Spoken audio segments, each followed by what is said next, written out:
What's up, chat? Chadronius here. Before we get started, the gameplay of this game was recorded on twitch.tv/Chadronius. Go check it out because it'll put some hair on your chest and a few extra inches on your member.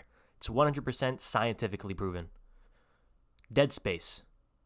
Deadspace is a game where you play as an established engineer by the name of Isaac Clarke, and he's hired by the CEC, a galaxy-wide mining corporation. He's been sent to the USG Ishimura to figure out what's happening on the ship and get it running again in order for the corporation to continue running and make money by cracking open planets and extracting its valuable resources for the energy-starved and overpopulated planet of Earth and its colonies. You crash land your shuttle into the USG Ishimura and find out very quickly that everything isn't as it seems, and it may be more of a problem that an engineer alone can fix. So I've been playing this game and I've been enjoying every second of it. It's intense, action-packed, and extremely atmospheric. I believe that Motive Studio did a fantastic job on reimagining this game, as I've been sucked in every step of the way. This game has held my attention throughout its entirety, as it tells you the story of Isaac Clarke and his experiences on the USG Ishimura. To get started, let me tell you what I really enjoy about this game. For one, the graphics are extremely amazing.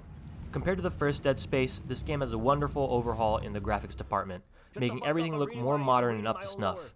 Just look at the intro cinematics between the two Dead Spaces. The remake keeps the vibe of the first Dead Space and actually enhances the horror and mystery of what's going on. The lighting in this game is also amazing. The lighting really enhances the feel of the game, as the differences between the lit and unlit rooms are stark. When the power goes out and you lose the ambient lighting, rooms become pitch black, and you're actually unable to see what's going on, forcing you to rely on your flashlight for visibility. In certain parts of the game, you have options whether to choose the ability to see but be on a timer due to your oxygen, or remove visibility and have an unlimited amount of oxygen to complete those sections, which is a huge improvement on the original game. Secondly, the gameplay is superb. Necromorphs move faster than previous Dead Space games, comparable to Dead Space 2 and 3. When you're confronted with enemies, they move fast. They dodge your fire and make it extremely difficult to neutralize them.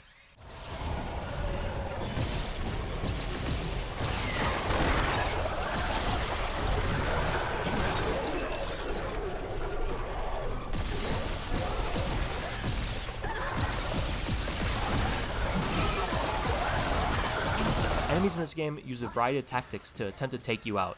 Some enemies will move quietly and stalk around you so they can flank you and get a few good hits in. Sometimes they pop out of vents, which is very sus, and rush you down, or they destroy vents just to give you a good spook. There are multiple ways to eliminate enemies without needing to use ammo, such as throwables that are conveniently placed around the map and are lit up with faint blue lights, indicating there are also effective tools to use. You can pick up anything and toss them, like a baby doll, luggage, broken pipes with a conveniently sharpened tip, but items with a light blue light are most effective at killing enemies. This game's pacing is also pretty good, giving you a drip feed of weapon upgrades, which make you feel like you were always increasing your arsenal to fend off the hordes of the undead, while introducing new enemy types without it feeling too long in between. Weapons that were previously considered bad were given slight upgrades, making them more viable to use when traversing the USG Ishimura. Ammo and money is always plentiful, making sure that you never run out of ammo, but keeping you on the cusp of running out. Ammo is usually given out in boxes that are scattered around the map, and drops from enemies that are killed after you crunch them under the weight of your massive boots. The variety of ammo that drops are usually dictated by the weapons that you have on you, so if you want a certain type of ammo, you should deposit the other guns that you don't want in your storage, and that in turn will give you more usable ammo types.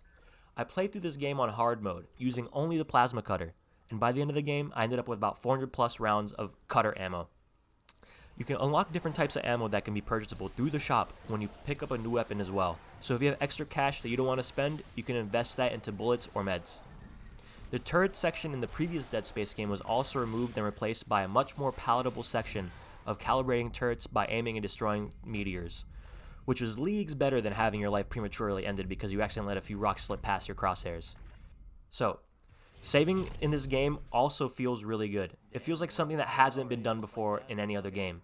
If you decide to save your game and exit out, the next time you boot up Dead Space and hit continue game, you'll be instantly placed where you last left off in the game with no wait time whatsoever. This game has truly made the next-gen experience feel next-gen, instead of it just being a buzzword that the PR team tosses out for a few extra brownie points.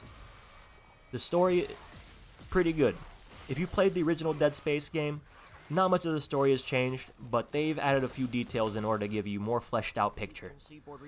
The developers also dropped a few extra texts and audio logs, giving Isaac a more fuller backstory and characterize him a bit more.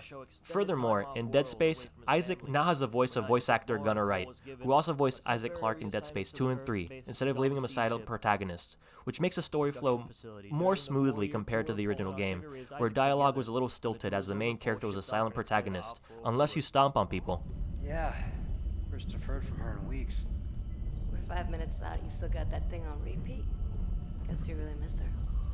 Fisherman is not a job you turn down. Oh, they changed Isaac's face, dude? If calls, it's rough. How many times you watched that thing? Guess you really miss her. Don't worry, we're almost there. You'll be able to look her up once we're on board. Sounds like you do have a lot of catching up to do. Alright everyone, we're here. Sinking our orbit now.